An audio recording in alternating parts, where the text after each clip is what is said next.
Well, Donald Trump was talking about really making sure we tone down the violence. And if you are going to be violent, then you could be put in a category of a terrorist. And he said the Antifa is sick and dangerous, and Antifa will be designated a major terrorist organization. He said, I'm pleased to inform our many USA patriots that I am designating Antifa a sick, dangerous, radical left disaster as a major terrorist organization. I will also be strongly recommending that those funding Antifa will be thoroughly investigated in accordance with the highest legal standards and practices. Thank you for your attention on this matter. So 2 things on this. First of all, this is long overdue.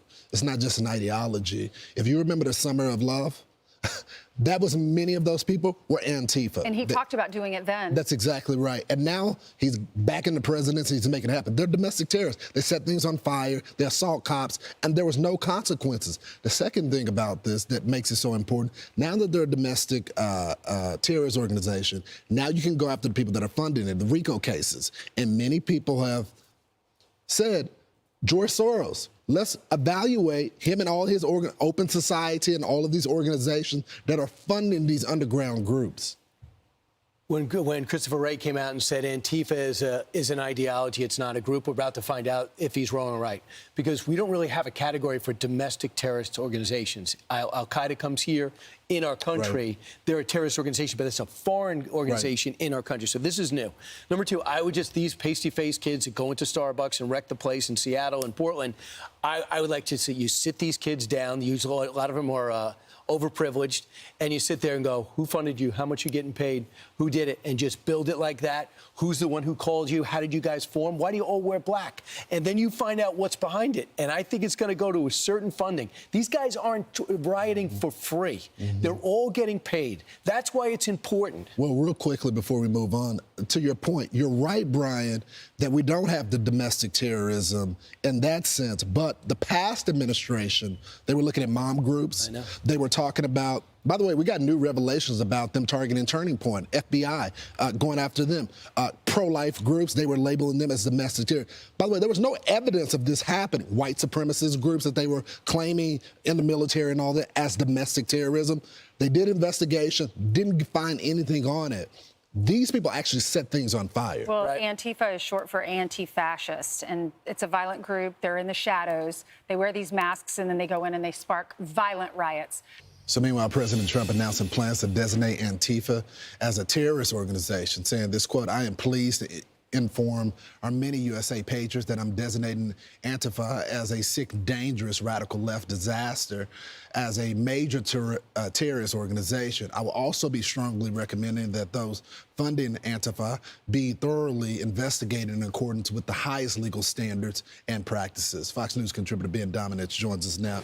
Ben, they're not just an ideology. They're a violent group. This was the right move, right? Well, yes, it was. Lawrence, I will caution that, this is a move that the president actually made near the end of his term in 2020, though at the time that he made it, there wasn't really the opportunity to lean into it the way that I believe this second administration is going to. Namely that Antifa, to your point, is not just some vague ideology, as we were told by Christopher Wray and others at the time. Right. It's actually an organized group, and they've performed organized activity across the country in attacking, multiple different places, cities and facilities, including most recently in North Texas, where someone attacked an ICE facility there. This is a situation where you have these domestic terror cells that are organizing online, and they deserve to be investigated, particularly when it comes to the financial backing that they receive, which really has been a black box to this point. We deserve to know more about how they're getting funded. Ben, why do you think there was hesitance from the politicians as well as not the rank and file law enforcement because they know it, but the political appointee law enforcement to do this? Mm-hmm. Well, I think that one of the things that has been an item of awareness for quite a long time is that this last administration under Joe Biden leaned heavily into targeting various conservative groups, right, Christian groups and the like for all sorts of investigation, really, I think in many instances abusing their power and framing them falsely as white supremacist groups and the like.